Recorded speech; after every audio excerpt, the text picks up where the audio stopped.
So hey guys, welcome back to another video and I hope कि तुम लोग बहुत ही ज्यादा अच्छे और मजे में होगे। वीडियो में आगे बढ़ने से पहले कहना चाहूंगा कि अगर तुमने इससे पहले का एपिसोड अभी तक नहीं देखा है तो पहले जाओ और जाके उसे देख लो, वरना यहाँ तुम्हें कुछ समझ नहीं आने वाला। और जिन लोगों ने ऑलरेडी देख लिया तो उनके लिए शुरू करते हैं आज का हमारा ये वाला एपिसोड। तो जैसा कि हमने पिछले एपिसोड में देखा था कि ग्रैंड एल्डर शीहाओ के साथ वैंग फैमिली के अंदर आ गए थे ताकि वो वैंग फैमिली और शीहाओ के बीच में जो भी मसला है उसे सुलझा सके, जहां पर वो वांग चेंग शेन के सामने अपनी बातें रखते हैं कि आज के बाद से वैंग फैमिली का कोई भी मेंबर शीहाओ को टारगेट नहीं करेगा। जिस पर वांग फैमिली का जो इमोर्टल वांग था वो ग्रैंड एल्डर को एक नॉर्मल फाइट के लिए चैलेंज करता है, जिसमें जो भी हारता उसे जीतने वाले की बात माननी पड़ती है। और फिर इसके बाद इन दोनों के दरमियान फाइट शुरू हो जाती है, जहां पर हमें ये तो नहीं बताया जाता कि आखिर इस बैटल का विनर कौन है, लेकिन वांग चेंग शेन ग्रैंड एल्डर की बात मान जाते हैं और अपने सभी लोगों से कह देते हैं कि आज के बाद से कोई भी हुआंग को परेशान नहीं करेगा। जिसके बाद वैंग फैमिली इसे एक ऑफिशियल लेटर में लिखकर इस खबर को चारों तरफ में फैला देती है और ये खबर धीरे धीरे करके मिस वैंगशी के पास भी पहुंच जाती है। और अब आगे तो इस एपिसोड की शुरुआत होती है, जहां पर हम देखते हैं कि ग्रैंड एल्डर और शीहाओ अभी भी वैंग क्लैन के अंदर में ही मौजूद थे। और फिर इसी दौरान यहाँ पर एक पर्सन आ जाता है जिसके बारे में बताया जाता है कि ये बंदा वैंग फैमिली के इमोर्टल वांग का जो पहला बेटा है वांगदा, उसका ग्रैंडसन है। जहां पर वो आते ही कहने लगता है कि मैं इस फैसले के खिलाफ हूँ, यानी कि ये बंदा अभी भी शीहाओ को टारगेट करना नहीं छोड़ेगा। जिस पर ग्रैंड एल्डर कहते हैं कि तुम्हारे क्लैन के ग्रेट एंसेस्टर भी अब इस बात पर राजी हो गए हैं, तो फिर आखिर तुम कौन होते हो हमें रोकने वाले। अब ये सुनकर वो बुढ़ा घूंसट बोलता है कि वो कुछ दिन पहले ही बाहर गया था और अभी अभी वापस लौटा है, लेकिन इस दौरान उसे ये खबर मिलता है सिर्फ एक इकलौता पर्सन जो कि और कोई नहीं बल्कि ग्रेट एल्डर मेंग तियानजिंग है, वो हमारे यहाँ आकर हमारे ही लोगों को बुली कर रहा है और हमारा क्लैन लीडर बस बैठे बैठे तमाशा देख रहा है। और ये सब बात वो वैंग फैमिली के लीडर से कह रहा था। जिसके बाद वो आगे कहता है कि अगर तुम क्लैन लीडर की रिस्पॉन्सिबिलिटीज को संभाल नहीं पा रहे तो बेहतर यही होगा कि तुम अपने क्लैन हेड की जो पोजीशन है उसे छोड़ दो और एक ऐसे पर्सन को दे दो जो कि क्लैन लीडर की रिस्पॉन्सिबिलिटीज को अच्छे से निभा सके। अब ये बात सुनकर ग्रैंड एल्डर उससे कहते हैं कि मुझे एक बात समझ नहीं आ रही कि आखिर तुम इतने ज्यादा एग्रेसिव क्यों हो रहे हो, क्या कहीं ऐसा तो नहीं कि तुम्हें ही वैंग फैमिली के क्लैन हेड की पोजीशन चाहिए। खैर ये सारी बातें छोड़ो, मुझे तुमसे सिर्फ इतना जानना है कि जब हुआंग को टारगेट किया गया था जिसमें वैंग फैमिली की साजिश थी, तो क्या वो तुम ही थे जिसने की वैंग फैमिली में ये ऑर्डर दिया था शीहाओ को मरवाने का। जिस पर वो बुढ़ा घूसट ग्रैंड एल्डर से कहता है कि अच्छा तो तुम हुआंग की बात कर रहे हो, लेकिन तुम्हारी जानकारी के लिए बता दूं कि उसके जैसे कमजोर लोगों पर मैं ज्यादा ध्यान नहीं देता और ना ही मेरी नजर उन पर पड़ती है। लेकिन हाँ, ये बात भी सच है कि वो ऑर्डर मैंने बस यूं ही दे दिया था, क्योंकि जो कोई भी पर्सन हमारी वैंग फैमिली के लिए आगे जाकर खतरा बनेगा उसे हम पनपने से पहले ही टपका देंगे। अब ये सुनकर ग्रेट एल्डर उससे कहने लगे हैं कि इसका मतलब ये है कि तुम्हारी वजह से ही ये सब कुछ हुआ था। जिस पर वो एल्डर बिना डरे कह देता है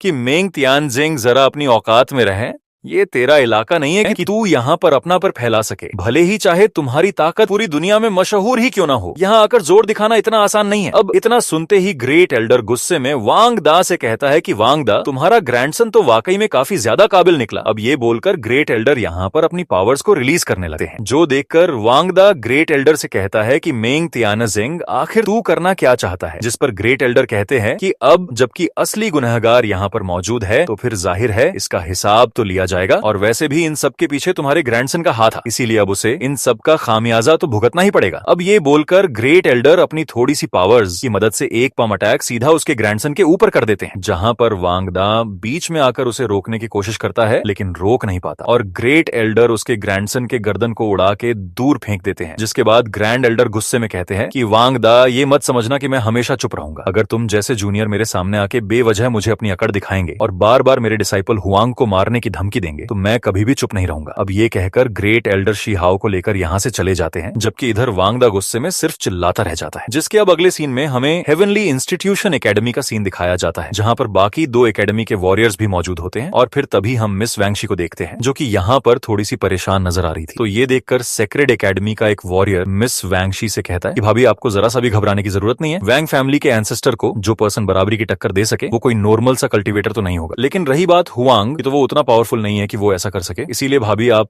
चिंता मत कीजिए, हमारे सीनियर ब्रदर जिन जान जब सीक्लूजन से बाहर आएंगे तो वो हुआंग से आपका बदला जरूर लेंगे। अब इसी दौरान हम देखते हैं कि ये जो प्रिंसेस गर्ल थी ना हम लोगों की, वो भी यहाँ पे आ जाती है, जहाँ पे वो मुस्कुराते हुए कहने लगती है कि ऐसा लग रहा है जैसे कि तुम लोगों को अभी भी शीहाओ की पावर्स पे शक है। अगर ऐसा ही है तो क्यों ना हम शीहाओ और जिन जान के बीच में एक ड्यूल बैटल करवाएं, जहां पर मैं शीहाओ को इस बैटल के लिए मनाऊंगी और जिस दिन भी तुम ड्यूल रखना चाहो बस मुझे बता देना, मैं ये शीहाओ को बता दूंगी। और हाँ, तुम लोग बस जिन जान को बुला लेना। अब यहाँ पर हम देखते हैं कि तीनों एकेडमीज के एल्डर्स भी वहां पे आ जाते हैं और इसके साथ ही ग्रैंड एल्डर भी शीहाओ को लेकर वहां पे पहुंच जाते हैं। अब यहाँ पे शीहाओ के सभी दोस्त उसे देकर उसके पास चले जाते हैं, जहां पर सबसे पहले मोटा लड़का शीहाओ से कहता है कि मेरे भाई सच में तुम बहुत ही खुशनसीब हो कि तुम्हें ग्रैंड एल्डर जैसे मास्टर मिले और अब तो तुम 9 हेवन एंड 10 अर्थ में बेफिक्र होकर कहीं भी घूम फिर सकते हो। अब ये बोलकर वो शीहाओ के कंधे पर हाथ रख देता है, जिस पर लिटिल एंट किंग बैठा हुआ था, जो कि तुरंत ही वहां से हट जाता है और मोटे लड़के से कहने लगता है कि क्या तुम अपना हाथ देखकर नहीं रख सकते, आखिर तुम किसे मारने की कोशिश कर रहे हो। जो बोलकर वो उसे पीटने लगता है। इस पर वो मोटा लड़का चौंक कर पूछता है कि तू आखिर है कौन। तभी लिटिल एंट किंग आंखों में आग लेकर बोलता है कि लगता है कि तुम्हें दोबारा से मेरे नहाने का पानी पीना है। अब ये सुनकर और उसे देखकर तो भाई मोटे लड़के के गुस्से का कोई ठिकाना नहीं रहता और वो तुरंत उससे जाकर भिड़ जाता है, जहां पर अब इन दोनों के बीच में फाइट शुरू हो जाती है, जिसे देखकर ये जो रैबिट गर्ल थी ना हम लोगों की, वो उछल कूद करने लग जाती है क्योंकि उसे मजा आ रहा था इनकी फाइट देकर। और फिर इसी बीच शीहाओ को ग्रेट एल्डर की कही हुई बात याद आती है, जहां पर वो शीहाओ को बताते हैं कि ये जो वांग चेंग शेन है, वांग फैमिली का इमोर्टल एंसेस्टर, उस पर कभी भी ज्यादा भरोसा नहीं किया जा सकता क्योंकि इस बार उसने जो कॉम्प्रोमाइज किया है वो इसीलिए नहीं कि वो मुझसे डरता है, बल्कि उसने ऐसा इसलिए किया है क्योंकि उस बंदे ने आने वाले खतरे को पहले ही भांप लिया था कि बहुत ही जल्द हमारी लड़ाई नेदर वर्ल्ड के लोगों के साथ होने वाली है और इसी वजह से उसे बस सिक्लूजन में जाने का बहाना चाहिए था ताकि उसे लड़ना ना पड़े। तभी हम देखते हैं कि अचानक से हेवनली इंस्टीट्यूशन एकेडमी के प्रोटेक्शन बैरियर पर क्रैक्स पड़ने लगते हैं, जिसके अंदर से एक बैटल शिप बाहर आ रहा था, जिसे देखते ही सबका ध्यान उसकी तरफ में चला जाता है और फिर इसी दौरान सेकंड एल्डर उसे अपनी पावर से बीच में ही रोक देते हैं और गुस्से में कहते हैं कि आखिर किसकी इतनी हिम्मत हुई जो कि हमारी तियानशेन एकेडमी में इस तरह घुसपैठ करने की कोशिश करे। और फिर तभी ये जो शिप था ये पूरी तरह से डिस्ट्रॉय हो जाती है और अगले ही पल उसके अंदर से एक वॉरियर जख्मी हालत में बाहर की तरफ गिरता है, जिसकी हालत काफी ज्यादा खराब लग रही थी। और फिर वो वॉरियर कांपती आवाज में ग्रेट एल्डर से कहता है कि ग्रेट स्कारलेट हेवन एरिया को मदद की जरूरत है, हम पर हमला हुआ है, फॉरेन रियलम के पावरफुल मॉन्स्टर्स ने घुसपैठ करना शुरू कर दिया है और एक मिस्टीरियस टाइप के कोल्ड्रन ने तो वहां की पूरी सिटी को ही डिस्ट्रॉय करके रख दिया है। अब यहाँ पर ये बात सुनते ही लिटिल एंट किंग चौंक जाता है, जहां पर वो सोचता है कि कहीं ये वही इमोर्टल रिफाइनिंग कोल्ड्रन तो नहीं है। इसी दौरान ग्रेट एल्डर उस वॉरियर के पास चले जाते हैं, जो कि यहाँ पर ग्रेट एल्डर को बताता है कि वो कोल्ड्रन वहां के लोगों की ब्लड एसेंस को कंज्यूम कर रहा है। फॉरेन रीजन ने हमारी दुनिया के लोगों के खून को सैक्रिफाइस की तरह यूज कर रहे हैं, जिसकी मदद से वो एक नए पैसेज को ओपन कर रहे हैं। इसीलिए अगर हमने जल्दी कुछ नहीं किया तो सब कुछ तबाह हो जाएगा। अब ये बात सुनकर तियानशेन एकेडमी के सेकंड एल्डर बोलने लगते हैं कि ग्रेट स्कारलेट हेवन किला हमारे लिए एक ऐसा किला है जिसे तोड़ना उतना आसान नहीं, लेकिन अगर ये सच में कोलैप्स हो गया तो इसी लेवल के जो बाकी के एंशिएंट फोर्ट्स हैं वो भी शायद बच नहीं पाएंगे और अगर उन पर अटैक हुआ तो हमारा खेल पूरी तरह से खत्म समझो। जिस पर ग्रेट एल्डर कहते हैं कि अब हमारे पास में घबराने का टाइम बिल्कुल भी नहीं है क्योंकि दूसरे रीजन का इन्वेजन शुरू हो चुका है और ऊपर से हम लोग इस वक्त पूरी तरह अनप्रिपेयर्ड हैं, इसलिए फौरन बाकी के इमॉर्टल क्लैंस, पावरफुल फैमिलीज और एकेडमी से हमें कंटैक्ट करना चाहिए ताकि सबको एक जगह पर समन किया जा सके और फिर हम लोग तुरंत ही बॉर्डरलैंड्स के डेसोलेट एरियाज की तरफ में रवाना हो जाएंगे। अब इतना कहते ही ग्रेट एल्डर अपने पास से एक इमॉर्टल गोल्डन हॉर्न को निकालते हैं, जो कि इमॉर्टल एंशिएंट एरा के 10 सबसे पावरफुल बीइंग में से एक ट्रू ड्रैगन का डिवाइन हॉर्न था, जहां पर जैसे ही ग्रेट एल्डर इस हॉर्न को बजाते हैं तो इसकी आवाज चारों ओर गूंज उठती है और उसी पल हमें एंसेस्ट्रल ड्रैगन की इल्यूजनरी फिगर दिखाई जाती है, जो कि एंशिएंट एरा के आखिरी दौर का इमॉर्टल किंग था। और फिर इसी दौरान एक एक करके चारों तरफ से फिनोमिना होने लगे हैं, जहां पर हमें दिखाया जाता है कि 9 हेवन एंड 10 अर्थ की जो असली ताकत है वो क्या है। सारे इमॉर्टल क्लैंस इमीडिएटली समन हो जाते हैं, जहां पर सभी अपने अपने क्लैन और माउंटेन पिक का नाम लेकर बोलते हैं कि हम पूरी तरह से तैयार है। शू फैमिली से लेकर ल्यू फैमिली एंड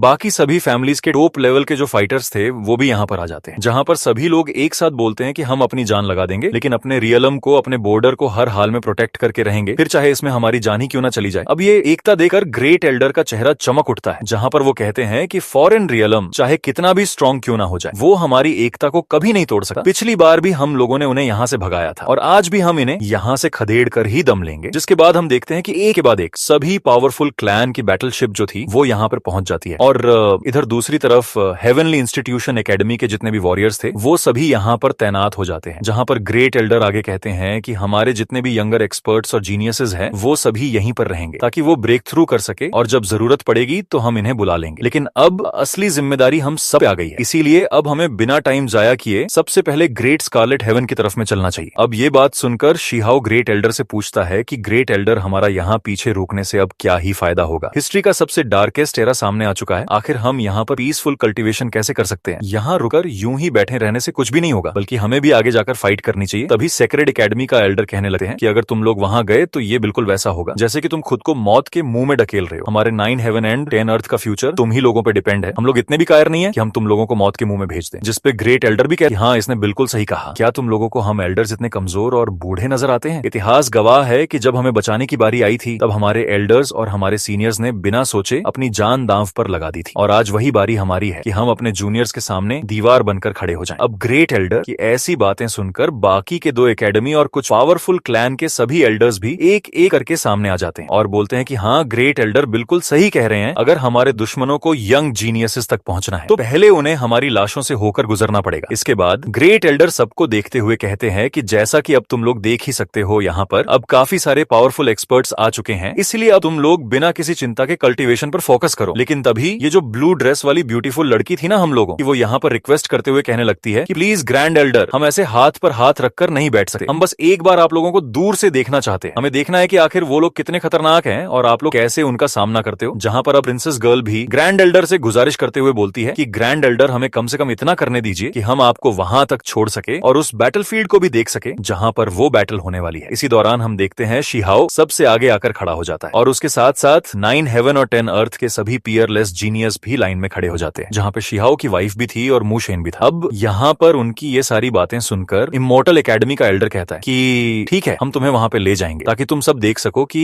फॉरेन रियलम के डीमंस कितने खतरनाक हैं और ये जो वॉर होने वाली है ये कितनी ज्यादा भयानक होगी। और याद रखना कि कैसे तुम्हारे एल्डर्स ने तुम्हें बचाने के लिए बिना कुछ सोचे खुद को सैक्रिफाइस कर दिया। इसीलिए अगर फ्यूचर में तुम्हें मौका मिले तो हमारा बदला जरूर लेना। अब ये सुनकर सेक्रेड एकेडमी का एल्डर उससे कहता है कि अब जबकि तुम इन्हें लेकर जा रहे हो तो याद रखना, अगर किसी भी तरह का खतरा महसूस हो तो इमीडिएटली फॉर्मेशन एक्टिवेट करके सभी बच्चों को यहाँ पर टेलीपोर्ट कर देना। लेकिन अगर इनमें से किसी को भी कुछ हुआ तो इसके जिम्मेदार तुम ही होगे। जिस पर वो भी मान जाता है और फिर ग्रेट एल्डर बॉर्डर पर जाने का जो एंशिएंट गेट था उसे एक्टिवेट कर देते हैं और यहाँ से रवाना हो जाते हैं एंशिएंट बॉर्डर की तरफ में। इसी दौरान हम मूशेन को देखते हैं जहां पर वो अपने मन में कहता है कि यार फाइनली अब वॉर शुरू हो चुका है और मैं इसकी साइड में खड़ा हूं। उसी बीच हम देखते हैं कि ये सभी लोग उस बड़े से गेट के जरिए से वहां पर पहुंच जाते हैं जहां पर असली बैटल होने वाली थी। इसी दौरान ग्रेट एल्डर बताते हैं कि एंशिएंट रियलम कई रीजन्स में बंटा हुआ है, लेकिन जब इमोर्टल वैली में लास्ट बैटल हुआ तो उस दौरान ये बुरी तरह से तबाह हो गया था और कई टुकड़ों में टूट गया था। और फिर इसी दौरान सेक्रेड एकेडमी का एल्डर कहता है कि इस जगह को हमारे एंसेस्टर्स के खून और उनके इमोर्टल बोन्स से बनाकर खड़ा किया गया था ताकि फॉरेन रियलम के डीमंस को रोका जा सके, लेकिन हम इसे भी नहीं बचा पाए। हमें तो शर्म आनी चाहिए। अब यहाँ पर ये सारी बातें चल ही रही होती हैं कि तभी अचानक आसमान में से एक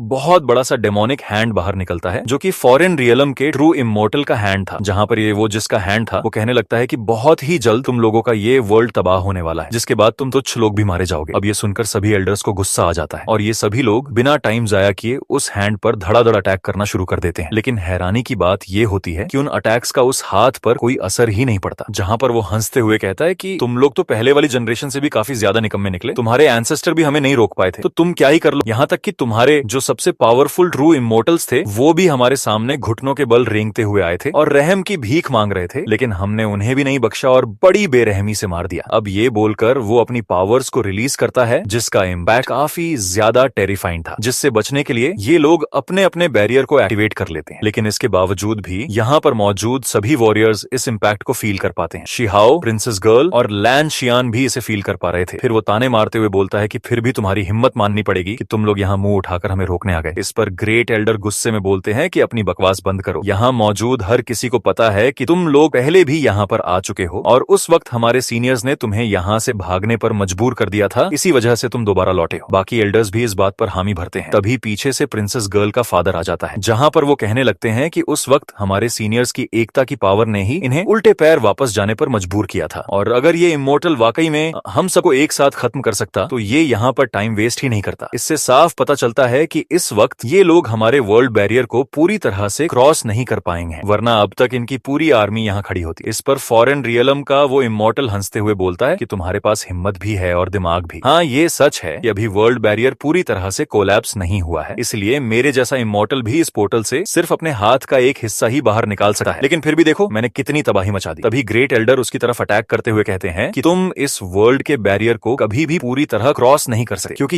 यहाँ का जो लॉज है वो तुम्हें ऐसा करने नहीं देगा और जितनी देर तुम यहाँ रुकोगे उतना ही बुरा असर तुम्हारे ऊपर पड़ेगा और ये बात तुम खुद भी जानते हो। अब ये बोलकर ग्रेट एल्डर हवा में जंप करते हैं और इधर वो इमोर्टल गुस्से से भरा हुआ होता है। लेकिन ग्रेट एल्डर यहाँ पर सभी से कहते हैं कि जरा ध्यान से देखो, ये इमोर्टल जो लास्ट एंशिएंट बैटल से बिलोंग करता है, आज हम इसका क्या हाल करते हैं। तभी वो विशालकाय हाथ उन्हें पूरी तरह अपनी मुट्ठी में बंद कर लेता है। अब ये नजारा देखकर शिहाओ घबराकर ग्रेट एल्डर को आवाज देता है, लेकिन उसी पल ग्रेट एल्डर उस एंसेस्ट्रल ड्रैगन हॉर्न को यूज करते हैं, जो देखकर वो इमॉर्टल हंसते हुए कहता है कि ट्रू ड्रैगन्स तो कब के मारे जा चुके हैं, तो अब तुम इस एंसेस्ट्रल ड्रैगन हॉर्न से क्या ही कर लोगे। अब यहाँ पर वो इतना कह ही पाता है कि तभी उसके अंदर से गोल्डन कलर की एनर्जी प्रोड्यूस होती है, जिससे उसका हाथ पीछे की तरफ हट जाता है और अगले ही पल एक बहुत बड़ा सा ड्रैगन फोग की बीच में से बाहर निकल आता है, जो अपने मुंह से इतना पावरफुल एनर्जी बीम अटैक करता है, जिससे उस इमॉर्टल का हाथ डिस्ट्रॉय तो नहीं होता, लेकिन वो बहुत बुरी तरह इंजर्ड हो जाता है। जहां पर वो गुस्से में चिल्लाते हुए बोलता है कि कीड़े कहीं के, तेरी इतनी हिम्मत कि तू मुझे हर्ट करे। अब ये सुनकर ग्रेट एल्डर यहाँ पर अपनी पूरी पावर्स को एक्टिवेट कर देते हैं और तुरंत ही अपने 10 रियलम डायग्राम को एक्टिवेट करते हैं और एंसेस्ट्रल ड्रैगन हॉर्न की पावर्स को उस 10 रियलम डायग्राम के साथ कंबाइन करते हैं, जहां पर हम देखते हैं कि वो ड्रैगन एक भयानक दहाड़ मारता है और उसके अटैक से वो इमॉर्टल हैंड धीरे धीरे करके डिस्ट्रॉय होने लगता है और कुछ ही देर में वो पूरी तरह से वैनिश हो जाता है। इसी दौरान ग्रेट एल्डर ठंडी आवाज में कहते हैं कि तुम मुझे मारने आए थे, लेकिन अफसोस की बात है कि तुम मेरा कुछ नहीं बिगाड़ सकते और तुमने अपने उसी आर्टिफैक्ट से ये साबित कर दिया है कि एक हाफ स्टेप इमोर्टैलिटी कल्टीवेटर भी तुम्हें हर्ट कर सकता है। इस पर फॉरेन रियलम का वो ट्रू इमोर्टल एक्सपर्ट एक वोर्टेक्स को क्रिएट करते हुए बोलता है कि तुम जैसे कीड़े मकोड़े जो कि सिर्फ अपने एंसेस्टर के दिए हुए वेपन्स पर रिलाई करते हो, वो आखिर कब तक जिंदा बच पाएंगे। जिस पर ग्रेट एल्डर उससे कहते हैं कि आखिर तुम्हें किस बात पर इतना घमंड है, मुझे बस एक ऐसा एनवायरनमेंट चाहिए जहां पर मैं इमोर्टल बन सकूं और इसके लिए मुझे सिर्फ 10 साल का वक्त चाहिए। 10 साल बाद मैं इतना स्ट्रांग बन जाऊंगा कि सिर्फ अपने हाथ के इशारे से ही तुम्हें मसल कर रख दूंगा। अब ये सुनकर वो इमोर्टल हंसते हुए कहता है कि तुम्हारी हिम्मत की तो मैं दाद देता हूं, लेकिन इमोर्टैलिटी और ट्रू इमोर्टल के बीच में जो फर्क है तुम उसे अभी तक समझ नहीं पाए हो। एंशिएंट एरा में भी बहुत कम ऐसे लोग हैं जो इमोर्टैलिटी तक पहुंच पाए हैं। अब इतना कहते ही वो घमंडी आवाज 9 क्लैंस को सरेंडर करने का ऑर्डर देता है और उसी के साथ यहाँ आसमान में उसका एक डेमोनिक स्कल अपीयर हो जाता है। तभी ग्रेट एल्डर अपनी आवाज को चारों तरफ फैलाते हुए कहते हैं कि यहाँ पर कोई भी डरेगा नहीं। हो सकता है कि हम इमोर्टैलिटी तक ना पहुंच पाए, लेकिन एक बात याद रखना, तुम लोग बाकी सारी जनरेशन से बिल्कुल अलग हो। इन लोगों ने 2 वर्ल्ड्स को आपस में कनेक्ट कर दिया और इस वजह से एनवायरनमेंट में बहुत से चेंजेस होंगे और जरूर एक ना एक दिन वो रास्ता पूरी तरह खुलेगा, जिस पर चलकर तुम लोग इमॉर्टल पाथ के डोमेन तक पहुंचोगे और वहां जाकर तुम लोग अपने एल्डर्स का बदला जरूर लोगे। इतना कहते ही ग्रेट एल्डर अपनी पावर से उस डेमोनिक स्कल पर अटैक करते हैं, जिससे वो स्कल टूटने लगता है। लेकिन उसी वक्त वो आवाज जोर जोर से हंसते हुए कहता है कि तुम्हारी हिम्मत की तो मैं तारीफ करता हूँ, लेकिन अगर तुम अभी भी कन्विंस नहीं हो और सच में फाइट करना चाहते हो तो फिर मेरे सामने आओ और हमारा सामना करो। तभी यहाँ पर सेकंड एल्डर ग्रेट एल्डर से कहते हैं कि इतने सारे हेवंस के रूल्स और उसके प्रेशर के बावजूद अगर ये लोग यहाँ पर घुसपैठ कर पा रहे हैं तो इनके पास जरूर कोई बड़ा प्लान होगा। अब इस पर ग्रेट एल्डर को भी कुछ गड़बड़ लगती है और वो तुरंत कहते हैं कि जल्दी से किसी को भेजो और ग्रेट स्कारलेट हेवन की पूरी एंशिएंट वॉर को तुरंत इन्वेस्टिगेट करो। इसी बीच वो घोसली प्रेजेंस वहां से गायब हो जाती है, लेकिन तभी वहां पर डीसी नाम का एक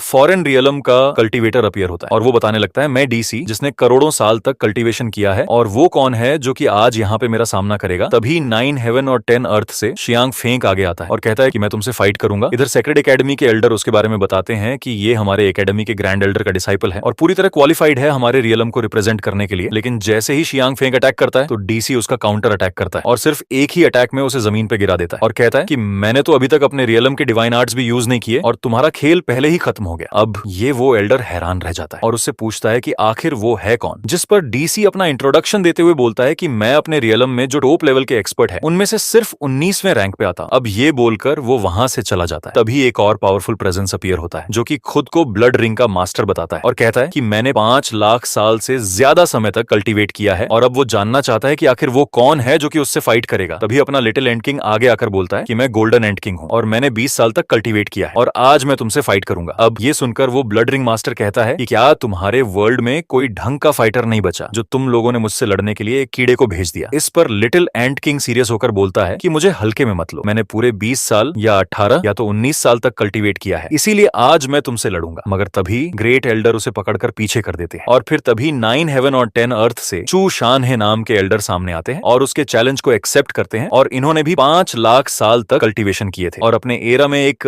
पावरफुल कल्टीवेटर भी रह चुके हैं, लेकिन फिलहाल के लिए ये अभी बुरी तरह से इंजर्ड थे। यहाँ पर किसी को यकीन नहीं होता कि लेजेंडरी एल्डर चू शानहे अभी भी जिंदा है। इसी दौरान इमॉर्टल एकेडमी के एल्डर उनसे कहने लगते हैं कि सीनियर आपकी इंजरीज अभी तक हील नहीं हुई है, जिस पर चू शानहे कहते हैं कि मेरी इंजरीज कितनी भी गहरी हो इससे मुझे फर्क नहीं पड़ता और आज ये मुझे रोक नहीं सकती। मैं देखना चाहता हूँ कि फॉरेन रियलम के कल्टीवेटर्स में कितना दम है, जहाँ पर वो खुद की परवाह न करते हुए मैदान में कूद जाते हैं और अपनी पावर्स को एक्टिवेट कर देते हैं। इसी दौरान वो एलियन टाइप का बंदा अपने आसपास एक बैरियर को समन कर लेता है और उसी के साथ वो चू शानहे पर सीधा अटैक कर देता है। लेकिन चू शानहे का जो फॉर्मेशन होता है वो उनकी जान बचा लेता है और अगले ही पल जैसे ही वो बंदा सामने आकर उन्हें खत्म करने वाला होता है, तभी उस पर एक मिस्टीरियस टाइप की एनर्जी से अटैक हो जाता है जो उसके बैरियर को पूरी तरह तोड़ देता है और देखते ही देखते वो बंदा भी मारा जाता है। वहीं दूसरी तरफ एल्डर चू शानहे भी जमीन पर गिर पड़ते हैं, लेकिन आसपास के लोग तुरंत उन्हें संभाल लेते हैं, जहां पर कहते हैं कि चलो अच्छा हुआ, कम से कम मैं जीत तो गया। जिसके बाद वो सभी से कहते हैं कि ये लोग अभी भी उतना ज्यादा पावरफुल नहीं है, इसलिए बिना डरे इनसे फाइट करो, हम इन्हें हरा सकते हैं। ये कहते ही वो पूरी तरह अनकॉन्शियस हो जाते हैं और ये देखकर वहां मौजूद सभी लोग काफी ज्यादा उदास हो जाते हैं। तभी एक दूसरा फॉरेन कल्टीवेटर आगे आकर कहता है कि मानना पड़ेगा तुम में दम तो है, लेकिन आखिर हम लोग कब तक 1-on-1 फाइट करेंगे, चलो हम टीम बनाकर फाइट करते हैं। अब ये बोलकर उनकी तरफ से 3 लोग मैदान में उतर आते हैं, जिनका सामना करने के लिए 9 हेवन और 10 अर्थ से क्रिम्सन हेयर डिवाइन मोनार्क सामने आता है और फिर इनके बीच बैटल शुरू हो जाती है। अब यहाँ पर उस क्रिम्सन हेयर डिवाइन मोनार्क के बारे में प्रिंसेस गर्ल बताती है कि इस पर्सन ने क्रिम्सन डिवाइन टेक्निक को कई सालों से कल्टीवेट किया है और इमॉर्टल एंशिएंट एरा में इसी टेक्निक से हमने कई फॉरेन रियलम के दुश्मनों को मार गिराया था और हो सकता है इस बार भी ये जीत जाए। लेकिन तभी 6 हाथों वाला बंदा अचानक से उसके शरीर में अपना हाथ घुसा देता है और उससे कहता है कि तुम्हारे खून में जो डिवाइन पावर है उससे लगता है तुम हमारे क्लैन के ही डिसेंडेंट हो, लेकिन अफसोस कि तुम गलत साइड में खड़े हो। अब इतना कहते ही वो उसका काम वहीं पर तमाम कर देता है और उसके साथ जो 2 और वॉरियर्स थे उनका भी खेल खत्म हो जाता है। तभी एक और बंदा मैदान में आता है जो नेदरवर्ल्ड से है और उसे देखकर ये जो प्रिंसेस गर्ल थी हम लोगों की, वो हैरान हो जाती है, जहां पर वो बंदा कहता है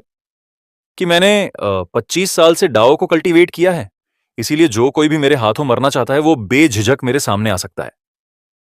अब ये बात सुनकर लिटिल एंट किंग मैदान में कूद पड़ता है और बोलता है, हाँ अब मैं तुमसे फाइट करूंगा। लेकिन तभी शी हाओ बीच में आकर उसे रोक देता है और तुरंत वर्ल्ड ट्री की पावर्स का यूज करके सभी को पीछे की तरफ फेंक देता है और इसके साथ बाकी सारे जीनियस भी मैदान में उतर आते हैं। अब वो फॉरेन कल्टीवेटर चारों तरफ देखकर कहता है कि अच्छा तो तुम्हारे पास वर्ल्ड ट्री की पावर्स है और तो और तुम सभी वॉरियर्स के पास भी बढ़िया बढ़िया इमॉर्टल सीड भी मौजूद है। जिसके बाद वो अपने लोगों से कहता है कि सब कान खोलकर सुन लो, हर किसी को एक एक इमॉर्टल सीड मिलेगी, इसीलिए कोई भी किसी और का शिकार नहीं छीनेगा। अब ये सुनकर सभी लोग शिहाओ के दोस्तों पर टूट पड़ते हैं, लेकिन तभी शिहाओ अपनी सारी पावर को एक्टिवेट कर देता है और गुस्से में कहता है कि आज तुम में से कोई भी यहाँ पर जिंदा नहीं बचेगा। और इसके साथ ये वाला एपिसोड यहीं पर खत्म होता है। आई होप कि तुम सबको आज का ये वीडियो काफी ज्यादा पसंद आई होगी। अगर हाँ तो वीडियो को लाइक करना, चैनल पे नए हो तो सब्सक्राइब करना। और परफेक्ट वर्ल्ड का नेक्स्ट एपिसोड एक स्पेशल एपिसोड होने वाला है जो कि काफी ज्यादा शानदार होगी। तो मिलते हैं नेक्स्ट वीडियो में, तब तक के लिए बाय बाय।